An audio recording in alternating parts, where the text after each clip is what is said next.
Nah, ini disebutkan para imam, Imam Syaukani, Ibnu Hajar Al-Haytami, Zakaria Al-Ansari, Ibnu Al-Hajj, hampir semuanya sepakat mengatakan seyogyanya seorang muslim mempunyai wiridan, hizib atau rotib. Sepakat semua tuh. Itu kan nama aja.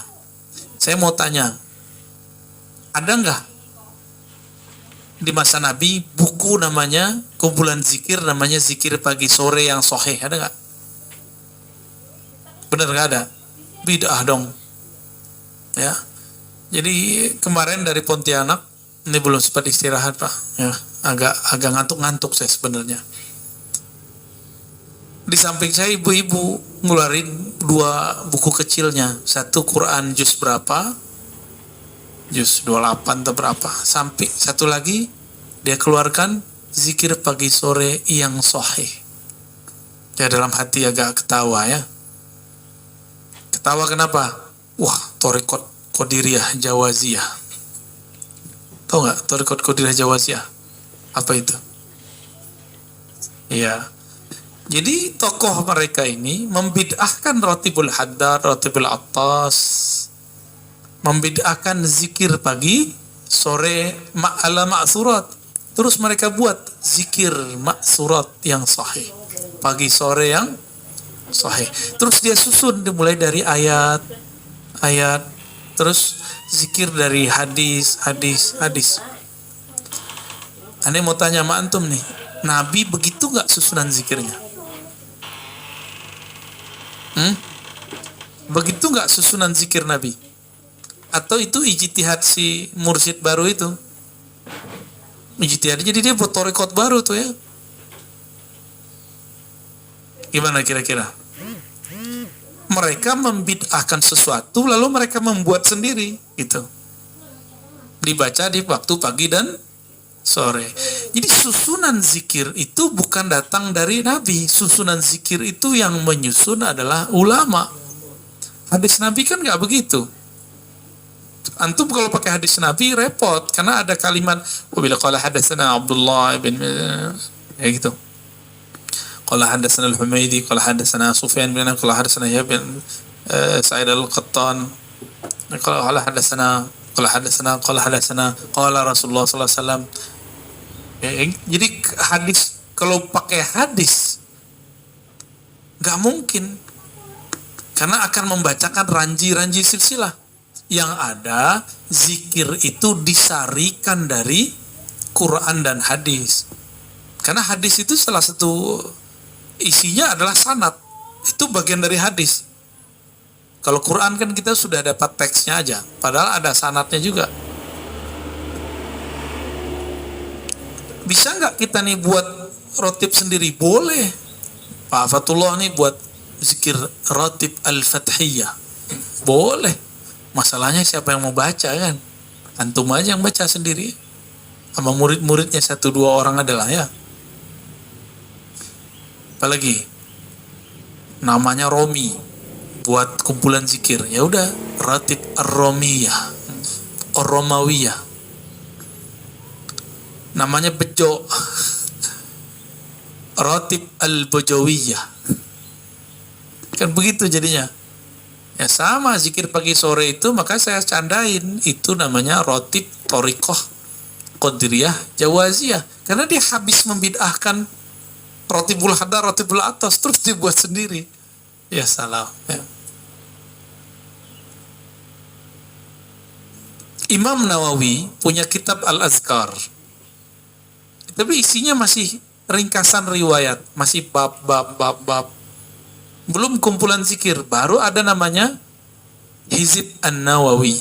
Itu pun beda dengan kitab Al-Azkar An-Nawawi.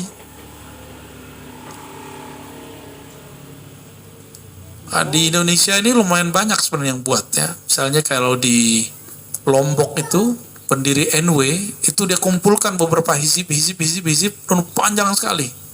Hizib Nahdlatul Wathon namanya. Panjang sekali. Saya beberapa waktu yang lalu ketemu Kiai juga ngasih buku kumpulan zikir-zikir dia. Panjangnya. Ya setebal buku inilah. Setebal buku antum lah. Kalau ngeliat begitu, kapan mau mulai? Mulai dari mana? Mau dari tengah, depan, belakang? Kan bingung. Datanglah orang kepada Nabi. Wahai Rasulullah, inna syara'i al-Islam qad kathuru aliyya. Syariat Islam kebanyakan, zikir kebanyakan. Terus yang mudah apa? Kata Nabi, la yazalu lisanuka ratban bi dzikrillah. Kamu banyak-banyak aja dizikir. Zikir apa aja? Bingung deh kan? Ya. Nah, orang kita kan maunya zikirnya ditentuin. Datanglah orang ke Al-Habib Abdullah Al-Haddad, ya, dari di Yaman, beliau Hadramaut. Beliau ini buta. Yang nanya bisa lihat, tuh lebih canggih yang buta kan? Kadang-kadang orang kalau kolbunya bercahaya, ketajaman kolbunya mengalahkan orang yang melihat cahaya. Itulah Al-Habib Abdullah Al-Haddad. Apa kata mereka? Wahai Al-Habib, tolong kumpulkan bagi kami zikir-zikir yang mudah kami baca, kami bawa pulang kampung. Maka diimlakan oleh beliau. Berdasarkan ilham-ilham yang diterima di kumpulan hadis-hadis tadi. Ratibul Haddad kan pendek sekali itu. Itu aja masih protes tuh orang baca tuh. Ya salam. Ada kawan saya meruqyah pakai maksurat Hasan Al-Banna, tapi dia bid'ahkan ratib. Kan jahil namanya itu. Lebih dulu Al-Haddad kali daripada Hasan Al-Banna. Tidak ada masalah, antum mau pakai maksurat Hasan Al-Banna boleh. Tapi nggak usah bid'ahkan yang lebih alim daripada Hasan Al-Banna. Yang lebih wali daripada Hasan Al-Banna, itu Al-Habib Abdullah Al-Haddad, wali kutub di zamannya. Itu lucu ya. Jadi sebenarnya Ratibul Haddad bisa dipakai ruqyah. Cuma kalau pakai ruqyah ada hembusannya. Digituin. Jangan cuma baca-baca doang. Ntar dibaca ulang sama dia. Apalagi dia ikut majlis Ratibul Haddad Al-Fathiyah ya.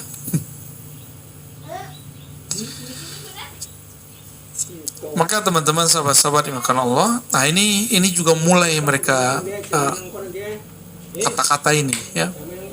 Nabi, sahabat, tabi'in, gak ada yang buat ratib.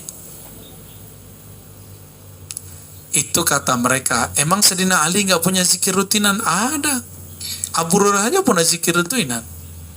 Zikir yang dirutinkan itu belakangan disebut namanya ratib. Ayat yang ada doanya, jadi ayat terus penjelasan pakai doa, munajat, disebut dengan hizib. Itu bedanya ya. Jadi beda ratib sama hizib. Apalagi maksurat.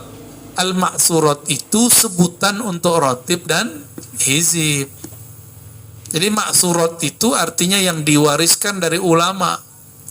Seharusnya disebut maksurat yang diwariskan dari Nabi atau ulama dan bersanad seharusnya. Siapa yang punya sanad maksurat? Gak ada kan? Anda nggak punya. Makanya maksurat kalangan santri beda dengan maksurat kalangan aktivis. Ulama-ulama dan santri-santri maksuratnya bersanad. Ratibul Haddad. Jadi Ratibul Haddad itulah maksurat. Hizib Bahar itulah maksurat. Dan kita mengamalkannya pakai ijazah.